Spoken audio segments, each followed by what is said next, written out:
Good morning students. Eklavya education के online platform में आपका स्वागत है। ठीक है, आज हम देखेंगे अणु परमाणु। चल रहा था अपना चैप्टर नंबर 3 विज्ञान, जिसमें हमने अणु और परमाणु पर चर्चा किए थे। उसे की ही आगे आज देखेंगे हम परमाणु द्रव्यमान। किस पर चर्चा करेंगे हम? परमाणु द्रव्यमान पर विशेष चर्चा करेंगे। ठीक है, तो क्या दिया है? परमाणु द्रव्यमान डाल्टन के परमाणु सिद्धांत की सबसे विशिष्ट संकल्पना। किसके? डाल्टन के परमाणु सिद्धांत की जो सबसे विशिष्ट संकल्पना है वह परमाणु द्रव्यमान की थी। किसकी थी? परमाणु द्रव्यमान की थी। किसकी भैया? ये डाल्टन के परमाणु सिद्धांत की जो सबसे विशिष्ट संकल्पना थी वह क्या थी? परमाणु द्रव्यमान की थी। उनके अनुसार प्रत्येक तत्व का एक अभिलाक्षणिक परमाणु द्रव्यमान होता है। ठीक है, किसके अनुसार? डाल्टन के अनुसार एक अभिलाक्षणिक जो प्रत्येक तत्व होता है उसका एक अभिलाक्षणिक परमाणु द्रव्यमान होता है। यानी कोई भी तत्व है उसका एक क्या होगा? अभिलाक्षणिक परमाणु द्रव्यमान होगा। क्या होगा? अभिलाक्षणिक परमाणु द्रव्यमान होगा। ठीक है, डाल्टन का सिद्धांत क्या बोला? डाल्टन का सिद्धांत स्थिर अनुपात के नियम को इतनी भलीभांति से समझने में समर्थ था कि वैज्ञानिक इससे प्रेरित होकर परमाणु द्रव्यमान को मापने की ओर अग्रसर हुए। यानी क्या बोला है इसने कि डाल्टन का जो स्थिर अनुपात का नियम था, ठीक है, किसका? डाल्टन का स्थिर अनुपात का नियम। जो यह नियम था उसको हम भलीभांति समझाने में कैसे थे? सामर्थ्य थे। ठीक है, भलीभांति समझाने में क्या थे? सामर्थ्य थे। ठीक, जो थे भलीभांति समझाने में सामर्थ्य थे किसके? जो स्थिर अनुपात का नियम था उससे। ठीक है, इससे प्रेरित होकर परमाणु द्रव्यमान को मापने की ओर अग्रसर हुए। जो स्थिर अनुपात का नियम था इससे हम क्या हुए? प्रेरित हुए। और प्रेरित होने के पश्चात, ठीक है, प्रेरित होने के पश्चात परमाणु द्रव्यमान को मापने की ओर क्या हो गए? हम अग्रसर हो गए। किसे? परमाणु द्रव्यमान को मापने के लिए। किससे प्रेरित हुए हम? किससे? स्थिर अनुपात के नियम से। डाल्टन के स्थिर अनुपात के नियम से हम क्या हो गए? प्रेरित हो गए।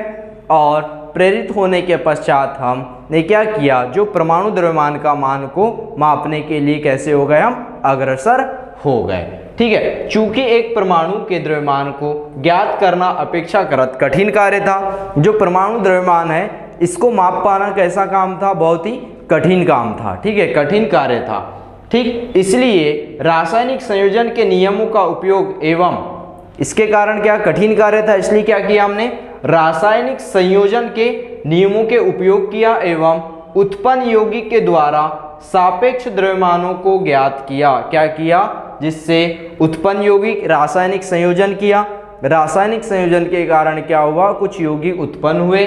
जो यौगिक उत्पन्न हुए तो उसके कारण या उसके द्वारा सापेक्ष परमाणु द्रव्यमान को ज्ञात किया। किसको ज्ञात किया हमने? सापेक्ष परमाणु द्रव्यमान को ज्ञात किया। ठीक है, कुछ तत्व दिए हुए हैं, कुछ तत्व है और उनके क्या दिए हुए? प्रतीक दिए हुए हैं। ठीक है, क्या दिया हुआ है? कुछ तत्व है और इनके क्या है? प्रतीक है। तो देखते हैं कुछ तत्व और इनके प्रतीक क्या है। अब देखिए क्या आ जाएगा? एल्यूमिनियम। ठीक है, वैसे तो आप 118 तत्व है आवर्त सारणी में देख सकते हैं।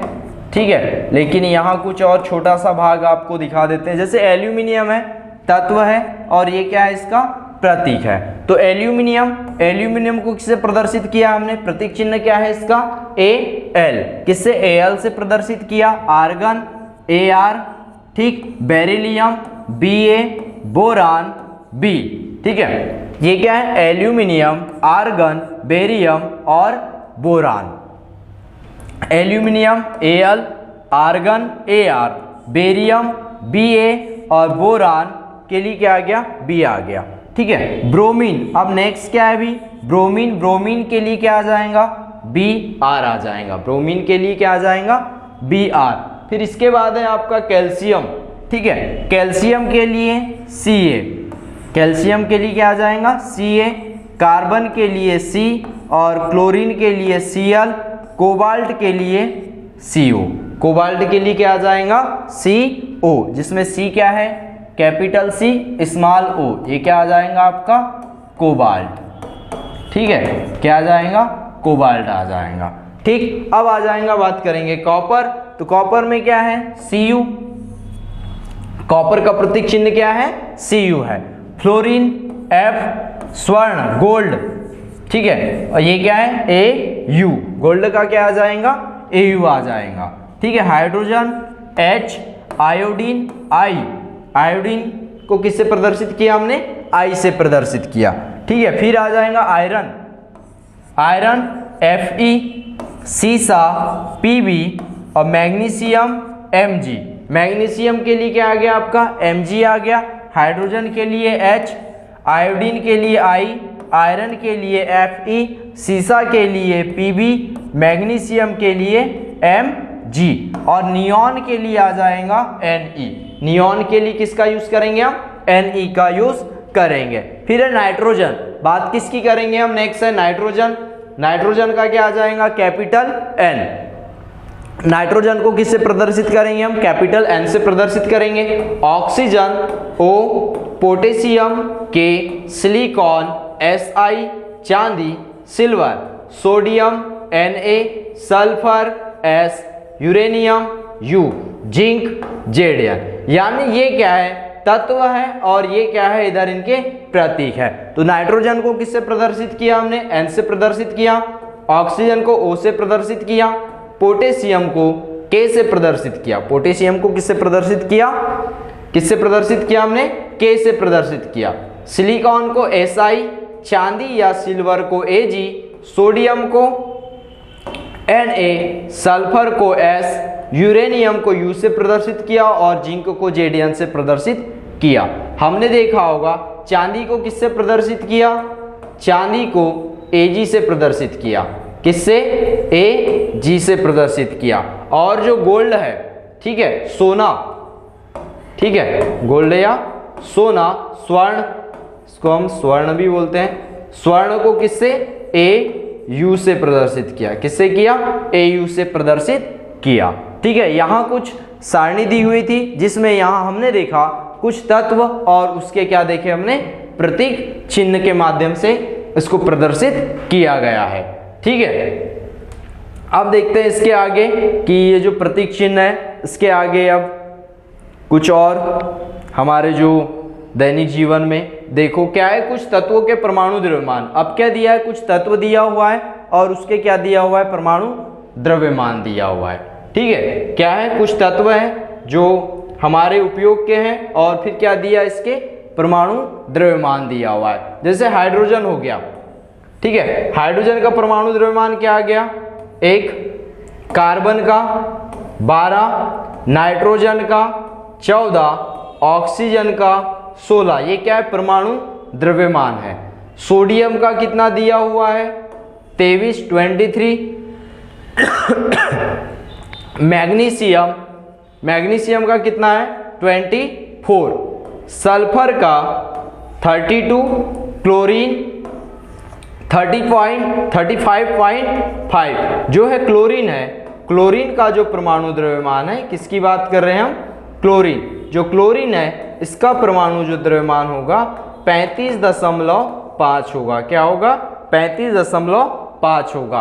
और जो कैल्शियम है, कैल्शियम का क्या आ जाएगा, 40 आ जाएगा। जो परमाणु द्रव्यमान कैल्शियम का क्या आ जाएगा, 40 आ जाएगा, ठीक है। यहाँ क्या देखा हमने, कुछ ऐसे तत्व, ठीक है, जिनके परमाणु द्रव्यमान दिख रहे हैं। तो ये आ गया, कुछ तत्व दिए और इनके क्या दिया, ये परमाणु द्रव्यमान दिए हुए हैं। हाइड्रोजन का फिर से एक बार, हाइड्रोजन का 1, कार्बन का 12, नाइट्रोजन का 14, सोडियम का ऑक्सीजन का 16, सोडियम का 23, मैग्नीशियम का 24, सल्फर का 32, क्लोरीन का 35 और कैल्शियम का आ जाएगा कितना, 40, ठीक है, तत्व। और ये क्या आ गया, इनके परमाणु द्रव्यमान।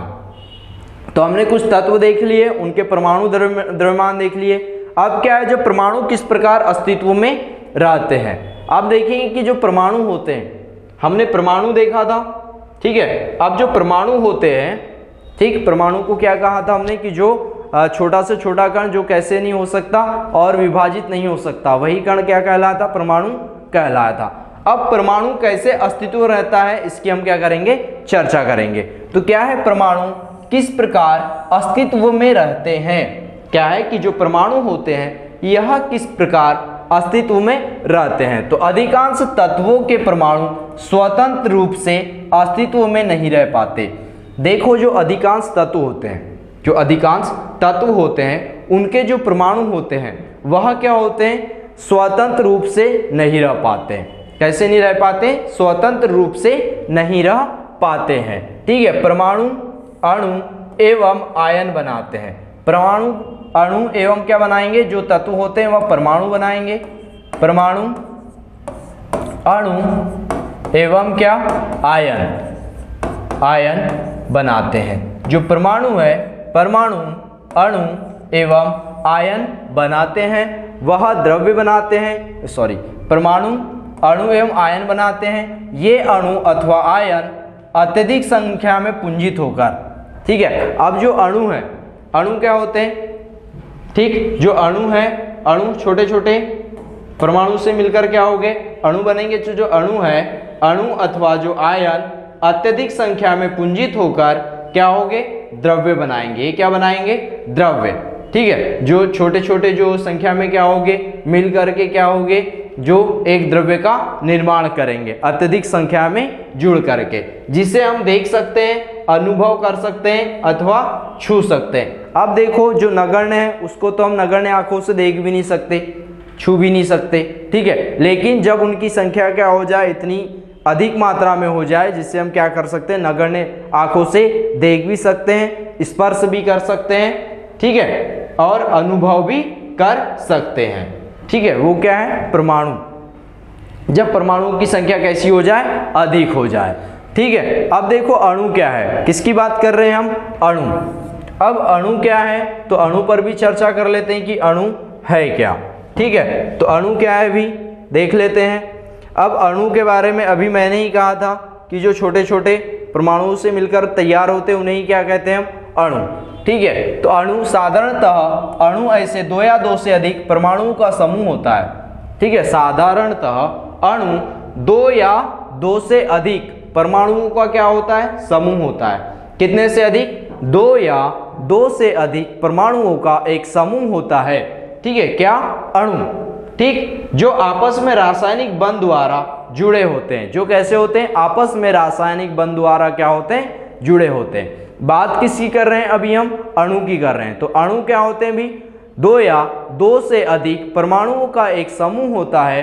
ठीक है, जो रासायनिक बंध द्वारा एक दूसरे से क्या होते हैं, जुड़े हुए होते हैं। किसके द्वारा, रासायनिक बंध द्वारा एक दूसरे से कैसे होते हैं, जुड़े होते हैं, कनेक्टेड होते हैं।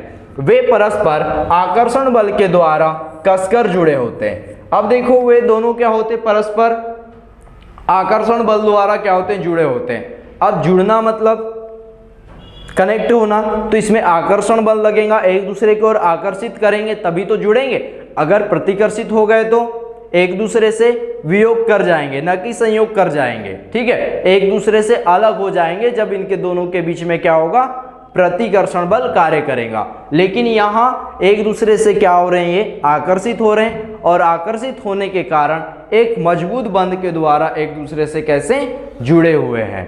ठीक है, जो कैसे होते हैं, परस्पर आकर्षण बल के द्वारा कसकर जुड़े हुए होते हैं। अब कसकर मतलब एक मजबूत बंध बना लेते हैं। ठीक है, अणु को किसी तत्व अथवा यौगिक के उस सूक्ष्मतम कण के रूप में परिभाषित कर सकते हैं। जो अणु है उसको किसी तत्व अथवा यौगिक के, ठीक है, किसी तत्व अथवा यौगिक के सूक्ष्मतम कण के रूप में परिभाषित कर सकते हैं। जो सूक्ष्मतम कण है उसके रूप में क्या कर सकते हैं, परिभाषित कर सकते हैं। जो स्वतंत्र रूप से अस्तित्व में रह सकता है। जो क्या कर सकता है, स्वतंत्र रूप से अस्तित्व में रह सकता है। क्यों अस्तित्व में रह सकता है, क्योंकि हम इसे हम क्या कर सकते हैं, देख सकते हैं, छू सकते हैं और अनुभव कर सकते हैं। जो वह स्वयं के सभी गुणधर्म को प्रदर्शित करता है, स्वयं के सभी गुणधर्म को क्या करेगा, यह प्रदर्शित करेगा। जिसमें भी इसके गुणधर्म है सभी गुणधर्मों को क्या करेगा, यह प्रदर्शित करेगा। एक ही तत्व के परमाणु अथवा भिन्न भिन्न तत्व के परमाणु परस्पर संयोग करके अणु निर्मित करते हैं। अब देखो, एक ही तत्व के परमाणु अथवा एक ही तत्व है उसके परमाणु या भिन्न भिन्न तत्वों के परमाणु आपस में मिलकर या संयोग करके अणु का निर्माण करते हैं। किसका निर्माण करते हैं? अणु का निर्माण करते हैं या अणु निर्मित करते हैं। कौन? एक ही तत्व या भिन्न भिन्न प्रकार के जो तत्व है उनके जो अणु है, तत्वों के क्या अणु है, यह क्या करेंगे? किसका जो है भिन्न भिन्न तत्वों के जो परमाणु है, जो भिन्न भिन्न तत्व है उनके जो परमाणु है आपस में मिलकर क्या करेंगे? अणुओं का निर्माण करेंगे या अणु को क्या करेंगे? निर्मित करेंगे। कौन निर्मित करेगा? जो परमाणु है, परमाणु अणु को निर्मित करेंगे और वो एक या अधिक या भिन्न भिन्न प्रकार के जो तत्व होंगे उनके परमाणु, ठीक है, एक दूसरे से मिलकर क्या करेंगे? एक कस करके बॉन्ड बनाएंगे, मजबूत बंध बनाएंगे और बंध बनाने के बाद क्या करेंगे? एक अणु का निर्माण करेंगे। ठीक है, फिर है तत्वों के अणु। अब दिया है अधातु। चलो यहाँ एक है, इसे थोड़ा सा देख लेते हैं कि क्या है। सारणी दिया है कुछ तत्वों की परमाणुता। ठीक है, कुछ तत्वों की परमाणुता दी हुई है, तो कुछ तत्व देख लेते हैं जिसमें धातु है और क्या दिया हुआ है? अधातु दिया हुआ है। ठीक है, तो ये क्या आ जाएगा? आर्गन। इसकी बात करेंगे हम, आर्गन की बात करेंगे तो आर्गन आ जाएगा। ठीक है, अब आर्गन में क्या आ जाएगा भाई? अधातु हो जाएगा। आर्गन एक परमाणु है। क्या है? एक परमाणु है। हीलियम एक परमाणु है। ऑक्सीजन द्विपरमाणु है। ऑक्सीजन कितना है भाई? द्विपरमाणु है। क्या? जो ऑक्सीजन है, ऑक्सीजन क्या है? द्विपरमाणु है। ठीक है, ऑक्सीजन द्विपरमाणु, हाइड्रोजन द्विपरमाणु, नाइट्रोजन द्विपरमाणु, क्लोरीन द्विपरमाणु, फास्फोरस चतुर्परमाणु और जो सल्फर है यह बहुपरमाणु है। यानी हम क्या कर रहे हैं? कुछ तत्वों की परमाणुता पर बात कर रहे हैं। क्या कर रहे हैं? जो कुछ तत्व है उसकी परमाणुता पर बात कर रहे हैं, जिसमें अधातु दिया हुआ है। जो अधातु है, ठीक, तत्व के प्रकार धातु और अधातु। जो तत्व है उसके प्रकार क्या आ जाएगा? एक धातु की बात करेंगे, दूसरा अधातु की बात करेंगे। जब हम धातु की बात करते हैं, किसकी बात करते हैं? धातु की बात करते हैं, तो धातु में क्या आ जाएगा? नाम आ जाएंगे धातु के। जो अधातु की बात करते हैं तो हम किसकी बात करेंगे? अधातु। तो अधातुओं के नाम देखेंगे। जैसे नाम क्या आ गया? आर्गन आ गया। तो आर्गन में क्या है? परमाणुता क्या है आर्गन की, ये हम विशेष तौर पर बताएंगे। तो जो आर्गन है इसकी जो परमाणुता है यह एक परमाणु है। क्या है? एक परमाणु। ठीक है, हीलियम एक परमाणु, ऑक्सीजन द्विपरमाणु। ऑक्सीजन कैसा है? द्विपरमाणु है। ठीक है, नाइट्रोजन द्विपरमाणु, हाइड्रोजन द्विपरमाणु। हाइड्रोजन कैसा है? द्विपरमाणु। ठीक है, नाइट्रोजन द्विपरमाणु। और जो क्लोरीन है, क्लोरीन भी कैसा है? द्विपरमाणु है। फास्फोरस चतुर्परमाणु और जो सल्फर है यह बहुपरमाणु है। क्या है भी? जो सल्फर है वह बहुपरमाणु है। अब बात करेंगे किसकी? हम धातु की। ठीक है, बात किसकी करेंगे? धातु की। तो जो धातु है सोडियम, सोडियम क्या आ जाएगा? एक धातु आ जाएगा। ठीक है, धातु भी क्या है? यह एक परमाणु है। जो सोडियम है यह भी एक परमाणु है। धातु में आयरन की बात करेंगे तो आयरन भी क्या आ जाएगा? एक परमाणु आ जाएगा। आयरन क्या आ जाएगा? एक परमाणु। और जो कापर है, कापर भी कैसा रहेगा? एक परमाणु रहेगा। ठीक है, तो हमने क्या देखा? कुछ धातु और कुछ क्या देखा? अधातु देखा और उसकी परमाणुता देखा। ठीक है, अब परमाणुता में क्या देखा हमने? कि जो परमाणुता है किसकी परमाणुता क्या है।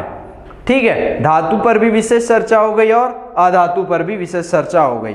ठीक है, अब देखेंगे यौगिकों के अणु। जो आगे की क्लास है इस पर हम यौगिकों के अणु पर चर्चा करेंगे। आज की क्लास को यहीं संपन्न करते हैं। Okay, thank you.